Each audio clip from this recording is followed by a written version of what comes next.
வணக்கம். Welcome to foods of India. உடஞ்ச எலும்பை கூட ஒட்ட வைக்கிற அளவுக்கு மருத்துவ குணம் அதிகமுள்ள பிரண்டையை வச்சு இன்றைக்கி நம்ம பிரண்டை சட்னி ரெசிபி தான் பார்க்க போகிறோம். மூட்டு வலியால் கஷ்டப்படுறவங்க இந்த பிரண்டையை அடிக்கடி எடுத்துக்கிட்டாங்கன்னா மூட்டு வலி வந்த இடம் காணாமல் போயிடும். மூல நோயினால் அவதிப்படுறவங்க இந்த பிரண்டையை அடிக்கடி உணவில் எடுத்துக்கலாம். அதே மாதிரி நல்ல பசியை தூண்டக்கூடிய சக்தி இந்த பிரண்டைக்கு இருக்குது.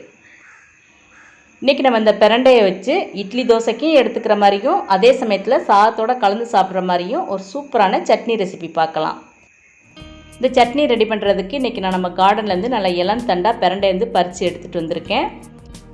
பாருங்கள், இந்த மாதிரி இளந்தண்டாக பிரண்டையை நம்ம சூஸ் பண்ணிக்கிட்டோம்னா பிரண்டையை நம்ம சுத்தம் பண்ணோம்னாலும் நம்மளுக்கு கை அரிக்காது. அதே மாதிரி சமையல் செஞ்சு சாப்பிட்டாலும் நம்மளுக்கு நாக்கு அரிக்காது. பிரண்டை கொஞ்சம் முத்துனதாக இருந்தால் தான் கையும் அரிக்க ஆரம்பிக்கும். அதே மாதிரி நம்மளுக்கு சமைச்சு சாப்பிடும்போது நாக்கும் அரிக்க ஆரம்பிக்கும். இப்போ பிரண்டை எப்படி சுத்தம் பண்ணுறதுன்னு நம்ம பார்த்துடலாம். பிரண்டை இந்த மாதிரி கணுவாக இருக்கும். முதல்ல இந்த கணுவை பூரா நம்ம கட் பண்ணி தனியாக எடுத்து வச்சுக்கணும். அதுக்கப்புறம் கத்தினால் இந்த மாதிரி 4 மூலையிலையும் இப்படி கீறி எடுத்தோம்னா அந்த நரம்பு தனியாக வந்துடும். இந்த மாதிரி நீங்கள் பிரண்டையோட நார் எடுத்தீங்கன்னா உங்களுக்கு கை கொஞ்சம் கூட அரிக்காது. நீங்கள் இந்த நடுப்பாகத்தையும் கட் பண்ணி எடுத்தீங்கன்னா தான் அந்த பிரண்டையோட சாறு கையில் பட்டு கை அரிக்க ஆரம்பிச்சிடும். இதே மாதிரி நீங்கள் சுத்தம் செஞ்சு பாருங்கள். பிரண்டையை சுத்தம் பண்ணுறது ரொம்ப ஈஸியான வேலையாக உங்களுக்கு தெரியும். இப்போ பிரண்டையை இந்த மாதிரி கட் பண்ணி நாரெல்லாம் எடுத்து வச்சாச்சு. இப்போ இதை நல்லா கழுவிட்டு இப்போ நம்ம தனியாக எடுத்து வச்சுக்கலாம். இப்போ நான் கையில் காமிக்கிறது முத்துன பிரண்டை. அதனோட கலர் எப்படி இருக்குன்னு பாருங்கள். அதே மாதிரி எவ்வளோ திக்காக இருக்குன்னு பாருங்கள். இதை வச்சு நீங்கள் சமைச்சிங்கன்னா தான் உங்களுக்கு நாக்கு அரிக்க ஆரம்பிக்கும். அதனால் இந்த மாதிரி இளந்தண்டாக இருக்க மாதிரி பிரண்டையை நீங்கள் வாங்கி சமைக்கிறதுக்கு ரெடி பண்ணி எடுத்து வச்சுக்கோங்க. இப்போ நம்ம பிரண்டையை வச்சு சட்னி ரெடி பண்ண ஆரம்பிச்சிடலாம். அதுக்கு நான் ஒரு கடாயில் 2 டீஸ்பூன் அளவுக்கு நல்லெண்ணெய் சேர்த்துருக்கேன். இப்போ இதில் நம்ம கழுவி சுத்தம் பண்ணி எடுத்து வச்சுருக்க அந்த பிரண்டையை சேர்த்துக்கலாம். அடுப்பை மீடியம் ஃப்ளேமில் வச்சு பிரண்டை நல்ல கலர் மாறி வர்ற வரைக்கும் நம்ம வதக்கி எடுத்துக்கணும்.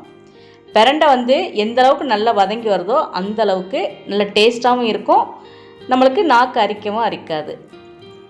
பிரண்டை நல்லா வதங்கி இந்த மாதிரி கலர் மாறி வரணுன்னா குறைஞ்சது ஒரு 4 நிமிஷத்துலேருந்து 5 நிமிஷம் வரைக்கும் ஆகும்.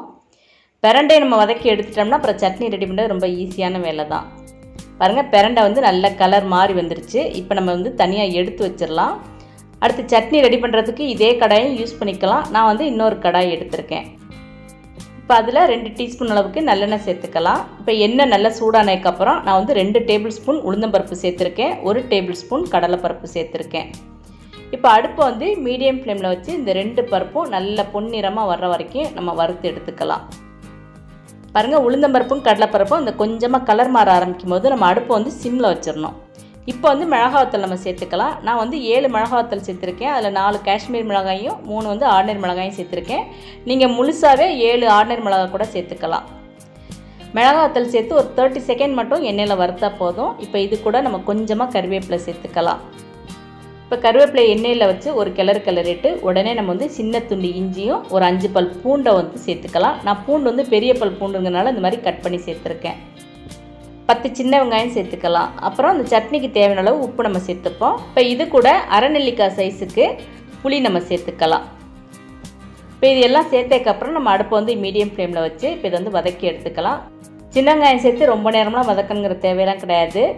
ஒரு 30 செகண்ட்ஸ் இந்த மாதிரி எண்ணெயில் நம்ம நல்லா வதக்கி விட்டுக்கலாம். இப்போ இது கூட 2 மீடியம் சைஸ் தக்காளி இந்த மாதிரி பொடியாக நறுக்கி சேர்த்துக்கலாம். இப்போ இதில் நம்ம சேர்த்துருக்க பருப்பு தக்காளி சேர்க்காமல் வதக்கிட்டே இருந்தோம்னா ரொம்ப கலர் மாதிரி போயிடும். அதனால தான் நம்ம வெங்காயம் சேர்த்த உடனே தக்காளி சேர்த்துக்கிறோம்.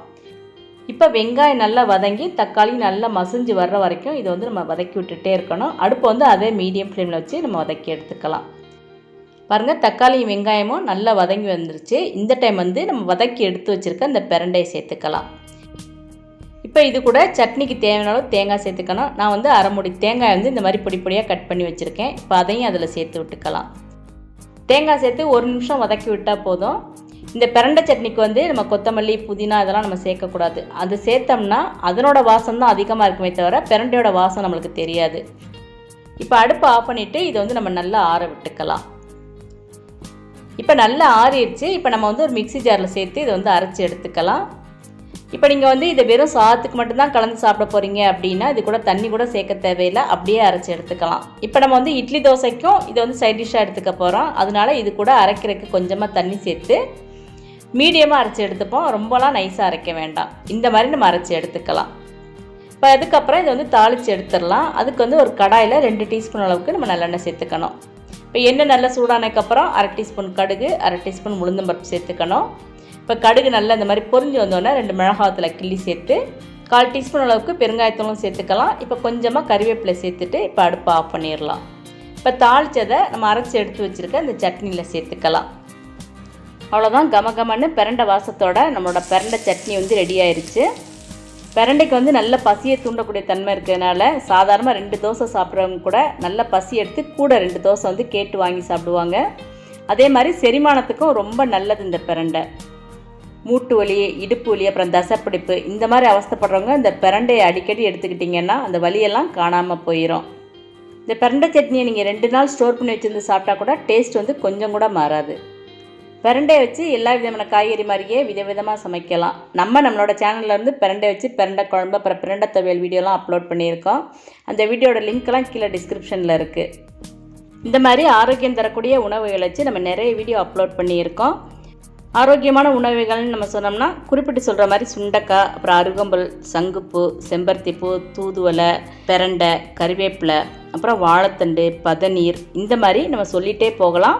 ஹெல்த்தி ரெசிபீஸ்னு ஒரு பிளேலிஸ்ட்டே இருக்குது. அந்த பிளேலிஸ்ட்டோட லிங்க் வந்து கீழே டிஸ்கிரிப்ஷனில் இருக்குது. ரொம்ப டேஸ்டியாகவும் அதே சமயம் உடலுக்கு வந்து நல்ல பலம் தரக்கூடிய இந்த பிரண்டை சட்னியை இன்றைக்கே நீங்களும் ட்ரை பண்ணி பாருங்கள். இந்த வீடியோ உங்களுக்கு பிடிச்சிருந்ததுன்னா ஃபுட்ஸ் ஆஃப் இந்தியா சேனலை சப்ஸ்கிரைப் பண்ணி சப்போர்ட் பண்ணுங்கள்.